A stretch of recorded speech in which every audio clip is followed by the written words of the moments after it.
मी ना सर्वांच्याच आवडीचा पदार्थ तो म्हणजे पिझ्झा। तर आज आपल्या या 25 लिटर ओटीजी मध्ये छान असा मस्त चीज कॉर्न पिझ्झा बनवून दाखवणार आहे। तर चला रेसिपीला सुरुवात करते। आगोरोचा हा 25 लिटर ओटीजी ओव्हन, यामध्ये आपण बरेचसे पदार्थ करू शकतो। याला 3 बटन दिलेली आहे। तर सर्वात वरचं बटन टेम्परेचर वाढवण्यासाठी आहे, तर 180 डिग्रीवरती मी याचं टेम्परेचर ठेवलेलं आहे। त्यानंतर खालचं बटन, दोन्ही रॉड आपल्याला चालू ठेवायचे पिझ्झा बेक करण्यासाठी।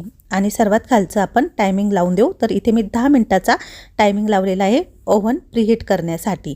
चला तोपर्यंत इथे मी छान असा हा पिझ्झा बेस घरीच तयार करून त्यावरती भरपूर असं चीज, स्वीट कॉर्न आणि चिली फ्लेक्स आणि थोडासा ओरिगॅनो टाकते आहे।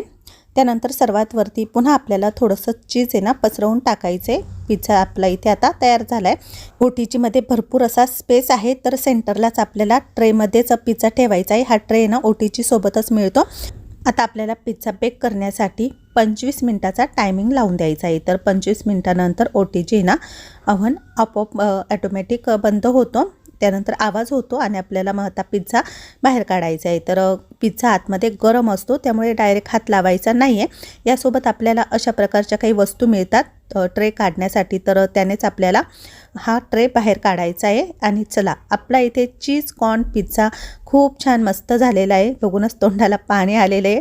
तर चला याला मी असं पिझ्झा कटरने ना छान असं कट करून घेते। तुम्हालाही ह्या आगारोचा ओटीजी ओव्हन आवडला असेल तर याची लिंक मी डिस्क्रिप्शन बॉक्समध्ये दिलेली आहे, तिथे जाऊन तुम्ही परचेस करू शकता।